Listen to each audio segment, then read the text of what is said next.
Imagine, Pablo. Imagine. Un podcast du Musée national Picasso Paris.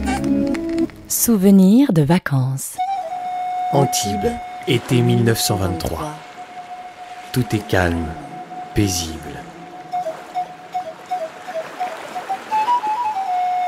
Mais d'où vient cette douce musique ?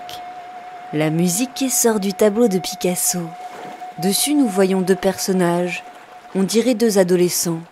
L'un joue de la flûte de Pan et l'autre écoute. Le joueur de flûte est assis sur une pierre. Il a l'air à moitié présent et à moitié dans sa rêverie.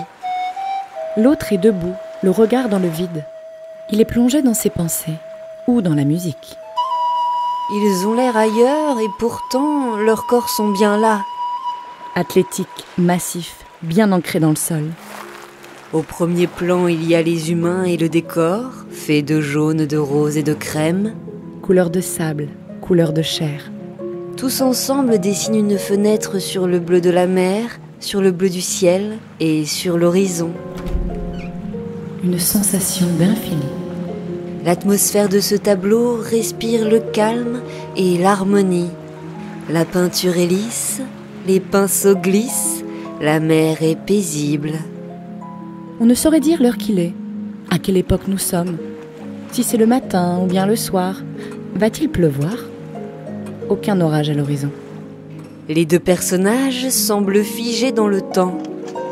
La musique de la flûte de Pan se confond avec le bruit des vagues. Le message de ce tableau semble sans mystère. Et pourtant... C'est l'été en Méditerranée. Picasso séjourne à Antibes avec son épouse Olga et son fils Paolo. Mais il y a aussi une autre femme. J'aime sa façon de jeter les perles de son collier en arrière sur son dos quand elle les porte sur la plage. C'est bon pour mes perles de prendre le soleil. Hein ? Mais qui parle ? C'est Sarah Murphy, une Américaine installée à Paris avec son époux et ses enfants.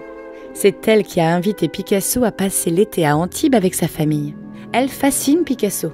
On retrouvera les perles de son collier dans de nombreux dessins de cet été-là. Des dessins qui aboutissent à cette toile classique, la flûte de Pan. Mais je ne vois aucune perle sur la toile. Les perles de Sarah ont disparu. Mais l'histoire de cet été est pourtant celle-là. Picasso a gardé cette toile auprès de lui toute sa vie. Comme on garde au creux de son cœur le souvenir d'un flirt amoureux.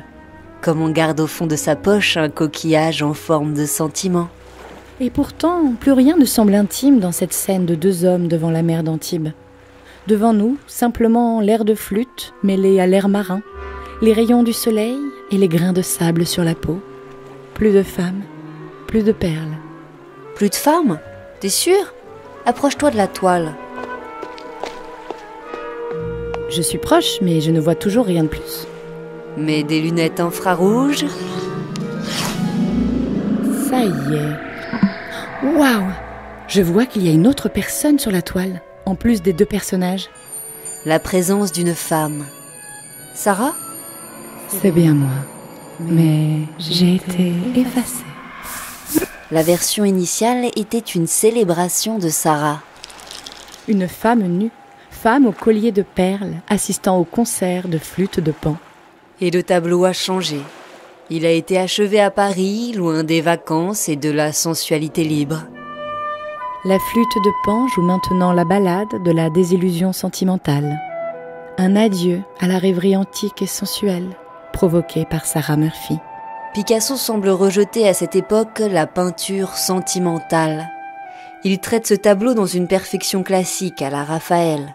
Classique ? Vous avez dit classique ? Est-ce ainsi qu'il faut peindre ? Ne suis-je pas endormi dans cette vie bourgeoise ?